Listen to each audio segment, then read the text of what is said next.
My dad gave the $7 million business I built from scratch to my brother because he had kids, so I vanished. And made a move followed shattered their illusion.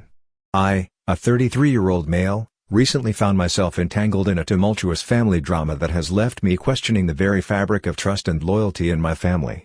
My dad, whom I have considered a mentor and business partner for over a decade, dropped a bombshell that shattered my world. To provide some context, my dad, a 65-year-old male, is a heavy diesel mechanic and has run a small workshop his entire life. I've always been interested in his work since I was a kid and would always help him out on weekends.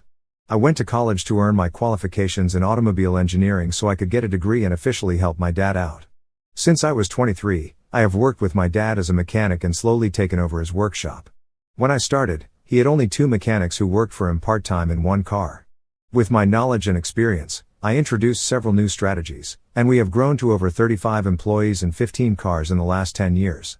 We went from $250,000 in revenue to just shy of $7 million this financial year. My dad only works in the workshop, while I am more of a 20/80 workshop to office split. I have dedicated the last years of my life to building the family business from the ground up. The blood, sweat, and tears I poured into it were not merely for personal gain but with the understanding that one day I would inherit the fruits of my labor. The business became my baby, and I navigated the challenges, weathered the storms, and celebrated the victories with unwavering commitment. I have an older brother, Jerry, a 39-year-old male, who went to university and then worked in the city as an accountant. He has never been interested in my dad's business. Growing up, he hated the fact that our dad was a mechanic. He used to feel embarrassed about it and refused to acknowledge it in front of our friends. When I used to help out my dad, my brother would shout at me and tell me that this work was beneath us. Even when I expressed my love for automobiles and ultimately went on to pursue the degree, my brother discouraged me several times, telling me that this degree would get me nowhere and I should find a better career to pursue.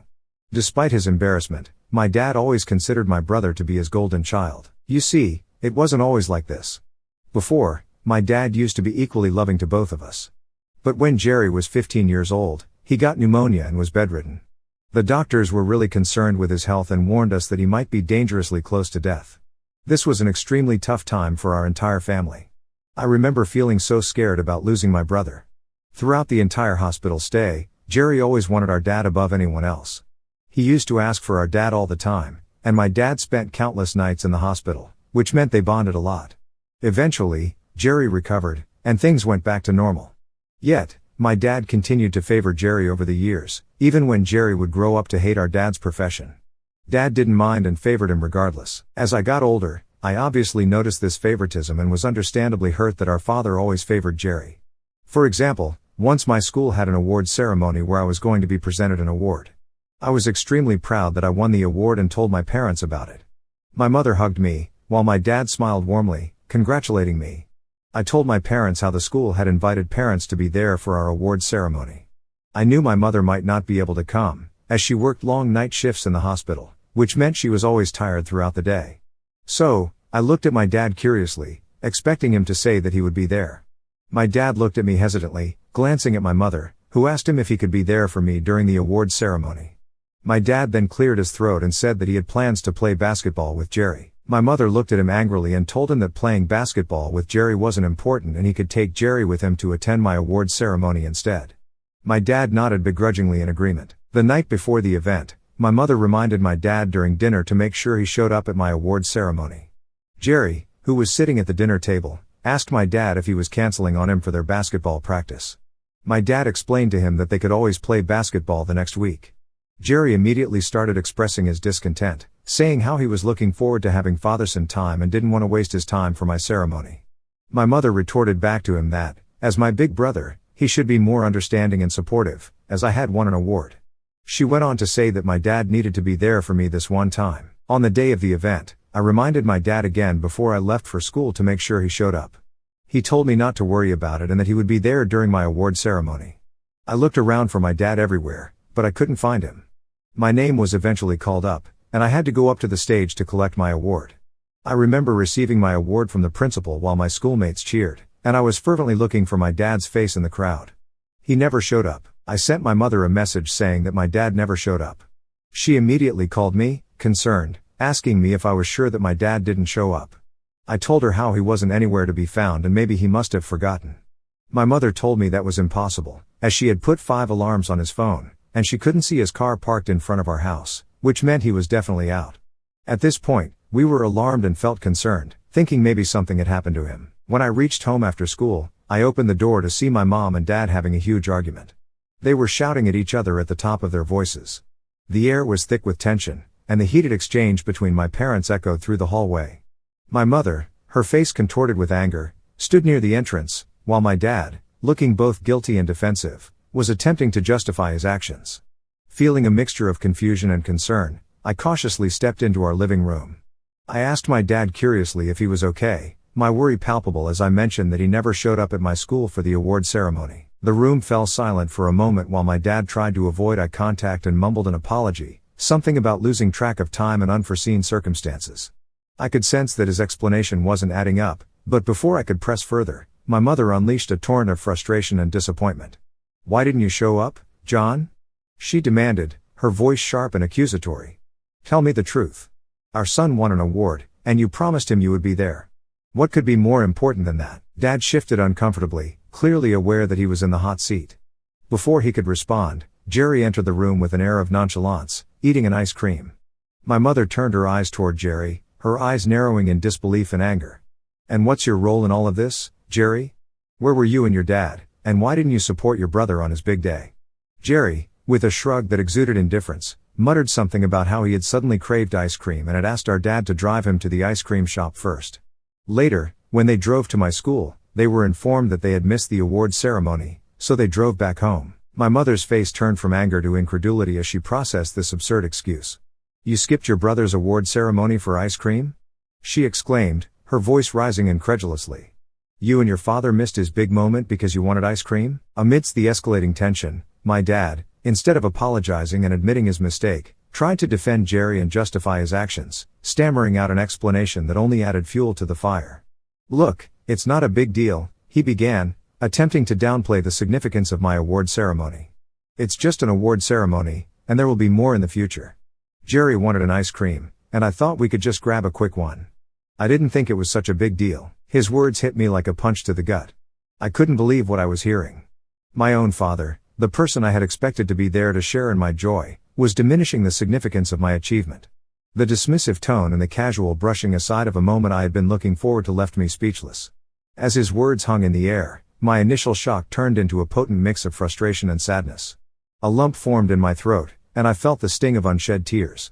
My achievement, the recognition for my hard work and dedication, was being swept aside as inconsequential. At that moment, I realized that it wasn't just about missing the ceremony.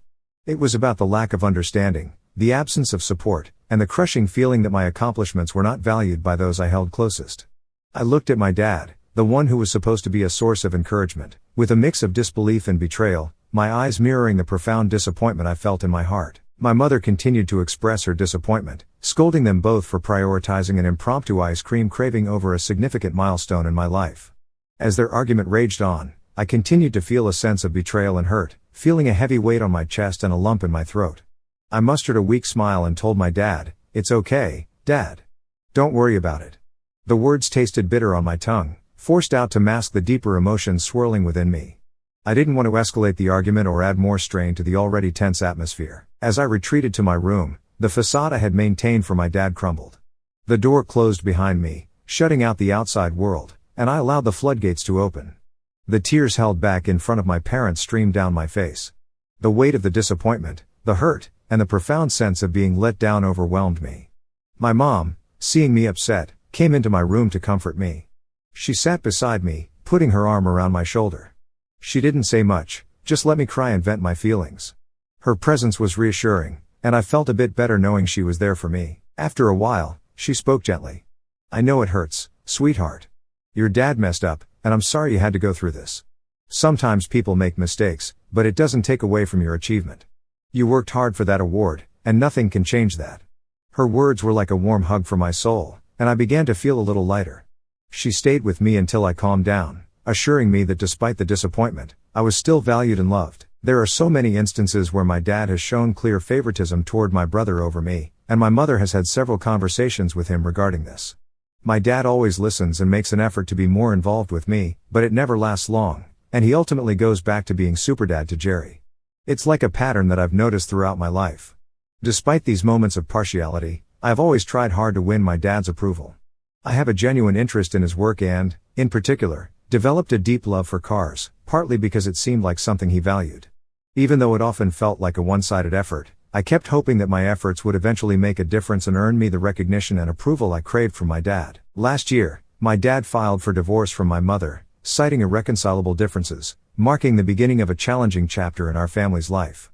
I knew for a few years that the arguments between my mother and my dad had become worse and worse, but I'd never imagined that they would be divorcing. It was a difficult time for us as a family. My dad has since gone on to date several young women. 5 months ago, my dad called me and my brother for an important dinner. We sat down at the dinner table, my brother Jerry and I, as our dad prepared to drop some unexpected news on us. The atmosphere in the room was tense, and I couldn't help but feel a knot in my stomach, anticipating what was coming next. With a serious expression, my dad finally spoke. "I have something important to share with you both. Gina and I got married." He looked at us as if expecting us to be overjoyed or at least accepting of his decision. Jerry and I exchanged stunned glances. Gina, his latest girlfriend, was only 30 years old, just a few years younger than me. The shock on our faces must have been evident, but my dad continued, seemingly oblivious to our surprise. He went on to explain how he had found love again and how Gina brought joy and excitement into his life. I couldn't believe that my dad had decided to get married without even inviting us to his wedding or discussing it with us. My dad didn't just stop with that announcement. He went on to say how proud he was of the business he had created and grown over the years. He said how he's been thinking lately about the succession plan of his business. I waited with bated breath for him to share his plans. My dad turned to look at me and told me that he had thought long and hard about this and decided that since I wasn't married yet and had no children of my own, I should forget about inheriting the family business from him. I looked at him, confused, as he went on to say that he had decided to hand over the entire business to my brother. Shock and disbelief washed over me as I grappled with the weight of this unexpected betrayal. It was a sucker punch to the gut, and the trust I had in my father began to crumble. Fury and betrayal bubbled within me as my dad dropped this bombshell. My entire world, built over a decade of hard work and dedication, was crumbling before my eyes. I stared at him, my jaw tight, unable to comprehend the magnitude of his decision. "Why?" I finally managed to utter, the words seething with a mix of anger and hurt. "I dedicated my life to this business. I built it with you. How can you just hand it over to Jerry?" Dad, seemingly unfazed by the storm he had unleashed, explained his reasoning. "Jerry has a family, a wife, and kids. He needs the financial stability, and I believe he can take the business to new heights." His words hung in the air, and I felt the weight of his favoritism crashing down on me once again. I struggled to keep my composure, my hands clenched into fists. "Dad, this isn't fair. I've given everything to this business. I've worked alongside you and dedicated my time and energy, and now you're just going to cast me aside because Jerry has a family? What about my future? My dreams?" His response was callous. "You can continue to remain in your position and work under Jerry, but the business goes to your brother. That's my final decision." Anger surged through me, but I bit back my retort. I turned to Jerry, hoping for some support, a shred of empathy. Instead, he remained silent, avoiding my gaze. The disappointment I felt extended beyond my father now. It encompassed my brother, who chose not to stand by me. At that moment, I felt the weight of a lifetime of favoritism crashing down on me. It wasn't just about the business, it was a culmination of years of feeling second best. The sacrifices I made, the dedication I showed, all dismissed with a casual wave. Resigned, I muttered a defeated, "Fine, Dad, if that's what you want." I turned away, the bitter taste of betrayal lingering in the air. I decided to walk out of his house without fighting with him any further.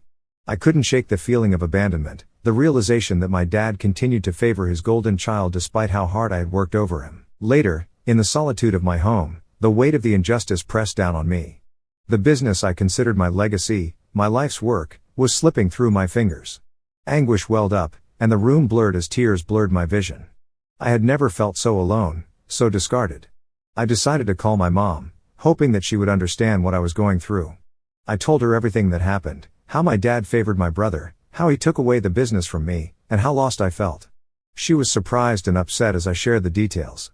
"I never thought he'd do something like this," my mother said quietly, sounding sad. "To treat your brother so much better and give him the business completely instead of dividing the business equally between the both of you is completely unfair." Her words matched exactly how I felt, as I didn't mind sharing the business with my brother, but my dad had unfairly given it to him completely despite how hard I had worked over the years. As we kept talking, my mom's voice went from surprise to determination. She told me firmly to try not to see this as the end but as a chance for something new. You've done amazing things, and you don't need his approval. Why don't you start your own business?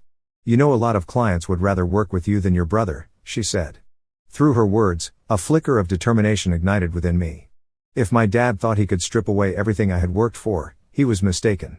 The pain of betrayal fueled a silent vow: I would forge my own path and build something new from the ashes of what was taken from me. In the last 10 years, I have saved more than enough money for me to start my own business. The next day, as the reality of the situation settled in, I took decisive action. I reached out to more than half of the clients we had amassed over the years, mainly the ones I had recruited. These clients were the ones I had built relationships with and earned their trust. I told them about my dad's plan to give the entire business to my older brother and how I had decided to start my own company. The clients were as shocked as I was, but surprisingly, the overall response was overwhelmingly positive. These were people who had come to admire my dedication, work ethic, and the values that I brought to the table. They assured me that they were willing to follow me to continue our successful partnership under a new banner. The news of my departure from the family business spread throughout the industry, and some of my dad's workers even approached me, voicing their support and expressing that they wanted to work for me. It was as if people were starting to understand that after my dad left the business under my brother's care, it would be a sinking ship. I handed in my resignation letter to my dad, and he was shocked. He scolded me, saying that I should not ditch the company at such a crucial period, but I scoffed at his response and left. As the majority of the client base shifted allegiance, the once thriving family business began to crumble. Dad, caught in the crossfire of the fallout, watched helplessly as his grand plan backfired spectacularly. Over the months, my new endeavor has flourished. The support from loyal clients, coupled with my expertise, allowed me to not only survive but thrive. My dad's betrayal spurred me to rise from the ashes, stronger and more resilient. The business I have built, now independent and thriving, is a testament to my tenacity. I can finally revel in the last laugh, knowing that my hard work, dedication, and resilience have prevailed against all odds. Meanwhile, I have learned from my mother that Jerry has no idea how to manage the business and is struggling to retain the remaining clients. I guess word of my success must have reached my dad because he sent me a long message yesterday, saying I was an a-hole for not helping my brother in keeping the family business alive and how I had turned my back on family. He wrote how he was facing money issues and his new wife threatened to divorce him because he was unable to fund her lifestyle anymore. He ended the message by saying that he expected me to do the right thing by returning to the family business and bringing back all the clients I had so that I could keep our family business afloat. To clarify a few things, I have no idea why my dad thought it would be a good idea for my brother to take on the business when we all knew that he had absolutely no idea about the family business. Jerry agreed to my father's wishes because he knew how well our business was doing and thought this would be an easy job with me taking most of the responsibility. He had expressed previously to us that he was unhappy at his job, so I am assuming that he thought I would do most of the hard work for him while he and his family would be able to enjoy the CEO title. As for those wondering why I'm not married yet, it's simply because I've always been a bit of a loner, dedicated to my work. While I do have a girlfriend for the past 1.5 years, whom I love dearly, and we have discussed marriage as a future goal, we both agree that we want to take some time to grow as individuals before taking the next step. Regardless of my marital status, I never expected my dad to give me the entire business. In fact, I would have been okay with a 70-30 split or even a 50-50 split between me and my brother, which would have been fair. If I didn't have any children in the future, my share of the company would have gone to my brother's kids eventually anyway, so there was no reason for my dad to be so mean and give the entire business to my brother. I did spend years in this business, and I deserve to have a share in it. I also never forced any of the clients to choose me over my dad's business. They opted to work with me because I was always the one who would go the extra mile, ensuring their satisfaction and building lasting relationships. I never wanted my brother to fail or our family business to be destroyed. The business failed because my brother still didn't know the ins and outs of the business, and my dad was too busy with his new wife to focus on his clients. My dad must have assumed that I would eventually give up my business and come running back to him, asking for his forgiveness, when I inevitably failed. But, thanks to my hard work, I am not only standing firm but thriving. It's disheartening to witness the downfall of a business I helped build, but it's a consequence of their own actions, not my intention. I plan on having a talk with my dad next week regarding this when I have some free time. I finally had a talk with my dad. He called me over for dinner last weekend, and, expecting an apology, I went to his place. I entered his place and, to my shock, saw my brother Jerry sitting there, waiting for me. The atmosphere was tense, but I hoped they had called me here for a resolution. My dad took a deep breath, exchanging a glance with Jerry before dropping the bombshell. He started by saying how he was sad over what had happened between us and that he regrets that our family business was now in pieces. I raised an eyebrow, bracing myself for what was to come, expecting him to say that he had changed his mind. Instead, my dad started pressuring me to return to the family business as soon as possible, claiming he would forgive and forget if I did come back.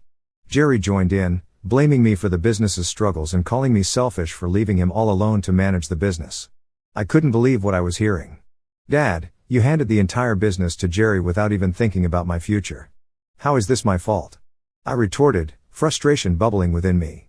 Jerry scoffed, "You took most of the clients with you when you left. That's the problem. They followed me because of the relationships I built, not because I forced them. You're welcome to try to get them back. If you were so good with retaining clients, your remaining clients would not have left the business either," I argued, feeling the weight of their accusations. My dad sighed. "Look, I don't want to see the family business fall apart. It's my source of income, and it's how I sustain my lifestyle. Gina has also left me because of all of this. I want to enjoy my retired life in peace instead of trying to resolve this ongoing family drama. So stop being so selfish and just come back and work for your brother." The room felt smaller, the air heavier. I realized this wasn't the apology or resolution I expected. It was an attempt to force me back into a situation I worked hard to escape. Stunned and hurt, I stood up and looked at my dad angrily. "I'm done with this conversation. I will gladly watch your business go down the drain," I declared, walking away from the toxic conversation. Ever since this conversation, I have been bombarded with texts and calls from both Jerry and Dad. They've been calling me names and blaming me for everything. It's emotionally traumatizing to see how my own family wants to take advantage of my hard work, and I have blocked them for now. It's been 6 months. I'm happy to report that my business is flourishing, and I'm also planning on taking the next step with my girlfriend by proposing to her soon. She's definitely the one for me, and I can't wait to be blissfully married to her. On a less positive note, my dad faced challenges as my brother drove his business into the ground. Eventually, he had to sell the entire enterprise to another company. Unfortunately, my dad didn't gain much from the sale, and what he did acquire was claimed by his new wife during their divorce. I've distanced myself from both of them since blocking them, and I've learned about these developments through family friends with whom I occasionally converse. My mother and I have gotten closer over the months.